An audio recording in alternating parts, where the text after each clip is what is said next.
Hey, blessings to have you on with us. Thank you. Mr. Three-time Super Bowl champion, man. How many times a day do you get that? I don't know. A couple times, usually at least between interviews and everything else, but Probably 30 never times. it never gets old. I hear you, man. Well, Randy, I wanted to welcome you on our show. And Thanks. I wanted to start off with, how did you get involved with football as a kid?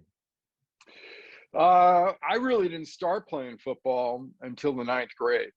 I was going from from a public school in the San Fernando Valley, a junior high school, Yes, to a private Catholic all boys school because my dad, I had some, let's say, some discipline issues, and he wanted to put me in a little different environment, and he told me it wasn't optional, and I actually had to go to the school, and he said, "Look, go out for football." And I went, "Well, why would I go out for football?" He goes, "You don't know anybody." He said, "So football starts a few weeks before school starts. So at least you'll have a couple of weeks of getting to know a group of guys that are at the school, and it'll give you an advantage to start with." And I said, "Yeah, okay, I'll give it a shot." So I went out for football. I started actually my first day or so, I was a quarterback, which didn't last long, but I'd always played quarterback in sort of the dirt league lots. We played tackle football games on all the holidays over by our old liquor store. Had a big field there, and we'd always play, tackle games with adults and teenagers, and it was always pretty cool. So I thought I was a quarterback, but football coach took one look at me. At that point, I was 5'8" and about 185 pounds. And he didn't see quarterback. He saw future lineman, I guess. He was half right, because by the end of my freshman year, I was 6'1", and I was about 190 pounds. So I was on my way to growing into being a lineman. But I really had no plans. I was a baseball guy. I loved baseball. I was a pitcher and a catcher. And I had every intention of playing baseball. I was born in Brooklyn, and we moved to LA. And I was a huge Dodger fan, and I loved baseball, and Sandy Koufax was my guy. One of the greatest Dodgers pitchers ever. Yeah. So it was actually by accident I became a football player. And even, early reviews weren't glowing. I was starting, but I wasn't exactly what you'd call dominant the first year or two. Man, you should have pulled the Doug Flutie, man. Yeah, that'd have been interesting. Back in the early to mid 70s, especially in college, there weren't too many 6'3", 250 quarterbacks. I hear you, man. So in the game of football, who are some of your role models when you started out playing? Well, when I first started playing, I was playing offensive and defensive line. And the guy I just gravitated to naturally, being an LA guy, was Merlin Olsen. And actually, when I made all CIF my senior year, they gave the awards at the Pro Bowl, which in January of '72 was in the Coliseum in LA. And before the game started, they gave out the awards, and they had one guy from each team shaking the kid's hands.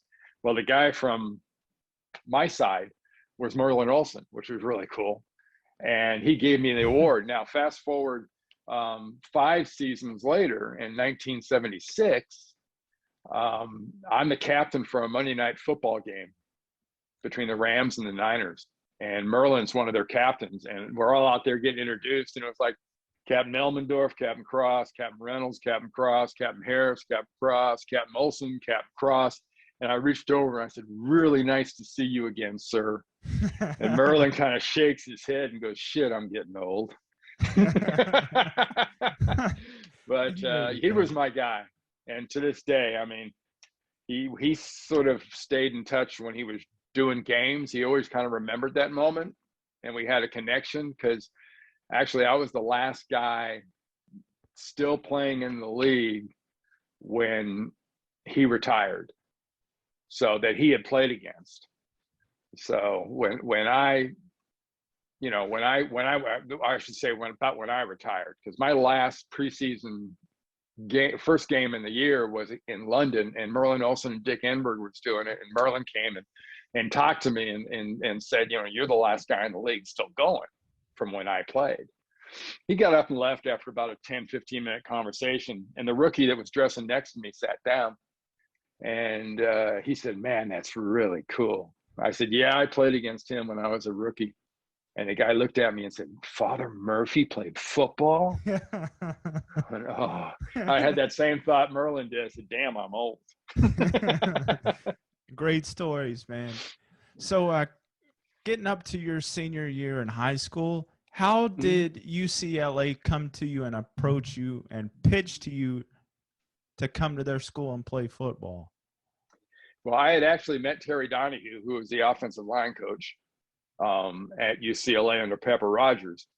And he had been the defensive line coach for Pepper at Kansas. And my freshman year in high school, he came by to see, my sophomore year, he came by to see our head coach, a guy named Steve Butler. And he had played on the Rose Bowl in '66 with Steve and Joe Hollingsworth and Mo Friedman, the other two coaches on our team. They had all played together. So he was coming by during his recruiting swing, and Coach Butler kind of pulled me out of the locker room and said, "I want you to meet this guy." And I met Terry, and he was the coach at Kansas, and he was talking about, the great shot putters at Kansas that played football, and I should come to Kansas because I was in the shot putting back then also.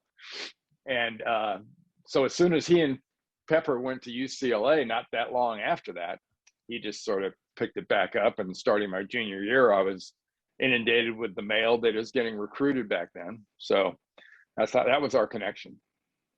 Sounds good. And so those moments at UCLA, what were some of the best moments that stands out to you? Well, the number one moment for me was the Rose Bowl my senior year. We beat Ohio State, who had beat us by 20 or 21 earlier in the year. And we beat them 23-10. They were the number one team in the country. They had the back-to-back Heisman and Archie Griffin. They had an amazing defense. They had all kinds of guys that got drafted, as did we. People would later remember. But they were easily the best team in the country. And we won Oklahoma and Barry Switzer a national championship by beating Ohio State. Cool memories, man.